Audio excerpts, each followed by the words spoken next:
for entertaimnet. We're in Luxor in Cologne, and I'm here with none other than the renowned Mr. Devin Townsend. How are you? I'm good, thank you. How are you? Fine, thank you very much. How's the tour been going so far? We're only 3 or 4 dates into it, and it's been good. Yeah, it's been good. The shows have been good. Okay, you played Wacken on Saturday, right? Or was it Friday? I don't remember, to be honest, but we did play Wacken. Okay. How was that for you? It was good. I'm fresh off of the recording and mixing of the new record, so I think that was sort of a benefit for a first show for me, because first shows are often very awkward, but my mind was sort of fresh off of an even bigger stress, so I felt like it was sort of relaxing, to be honest. Okay, I watched the live stream, and you said... I mean, every time you see a live stream, you're just like, why? If you were mixing that, why would you choose that for a sound? I mean, it's like so dry. But it's cool. By the end of it, I think it came together. But yeah, live streams. And I remember hearing you saying that your brain is freaking out because you were editing kick drums until 10 in the morning or so beforehand. Yes, sir. Yes, sir. Well, it wasn't freaking out, but it was definitely trying to find a common ground between the experience and where my head was at just prior. But it was okay. I mean, I enjoy it. I think after this next cycle, though, this next Z2 record, I'm probably going to take a year off. It's just my voice is just getting hammered after 7 years of singing and records and everything, right? It's starting to become more of a liability than it once was, so I'll take some time off, I think. Your solo stuff is getting bigger all the time with popularity, as evidenced by the crowds at Wacken and the other festivals. Cool, yeah. I remember when you were at your high point at Strapping, you thought, this is too much, it's gotten too big, I'm going to pull the plug. Is this kind of the case was going to happen with DTP, or? No, I don't think it's the same in terms of being uncomfortable with it at all, because I'm not. It's just,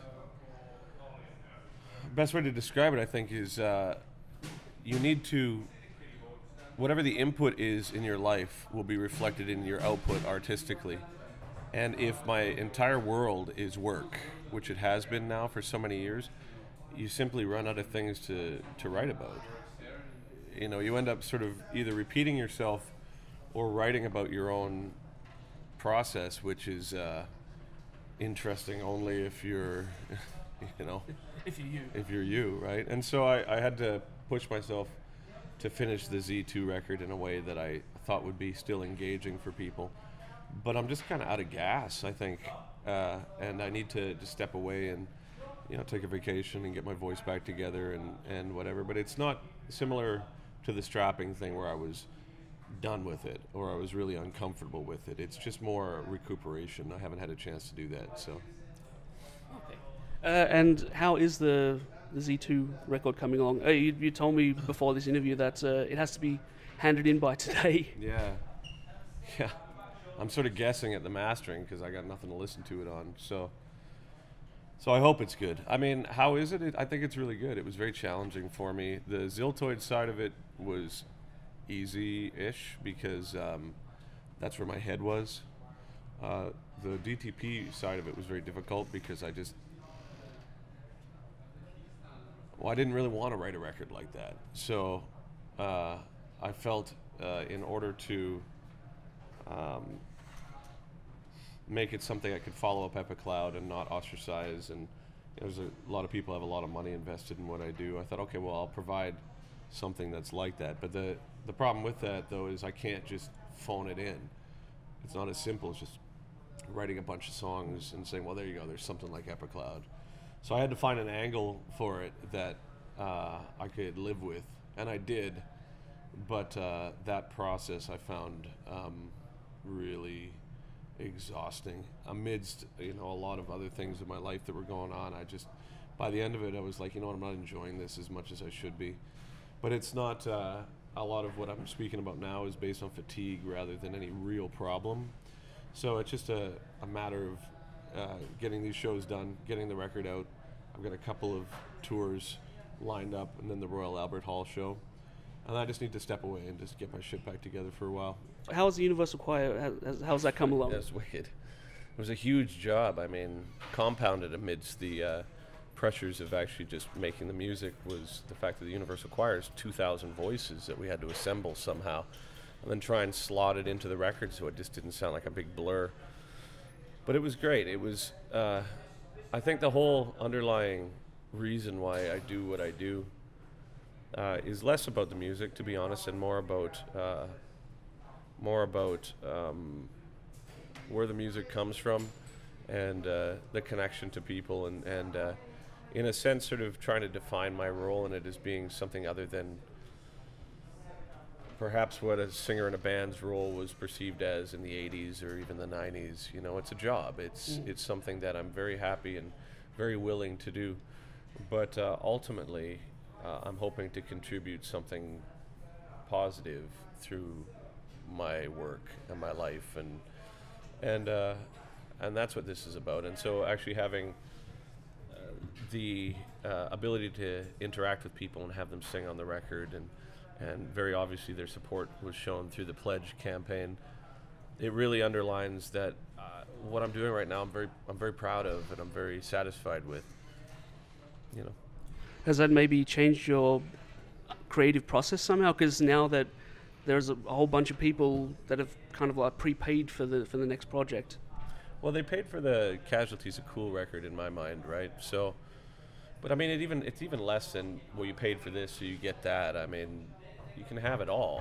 I've got a lot of friends in the industry that are very upset about downloading and, trying to maintain control over their product and their money and all this sort of thing. And I mean, money is just an unfortunate necessity and byproduct of what I do, and it's not the goal. Like, I have no aspirations to make $1 million and fly around in a yacht. I mean, I fly around in a yacht, but I mean, I think it's so whatever people have invested into the pledge drive, I invested back into Ziltoid or Casualties or salaries or whatever, and it's been a massive help. But ultimately, man, like, I just want people to enjoy it, and so take it however you want it, In the gatefold of the Epic Clouds CD or album, Sure. There's a picture of you, or more precisely, your suit and your guitar, and that's it. Yeah. So meaning that you're not there. Is that the case when you do an album, where you record the album and then you've put it all behind you? And if so, where is your head at right now? Well, my head's right here. I think when I was younger, I was a lot more into sort of like the spacey concepts that come with, my creative process. But I enjoy being right here, and I am right here. I'm not separate from myself anymore, I don't think. And I think in terms of Epic Cloud and the gatefold and all that, that was, to be honest, I think that was just the artist's interpretation of what he heard. And I thought it was really cool, and so I went with it, right? But when I write, it's less about like channeling or anything metaphysical, and much more about just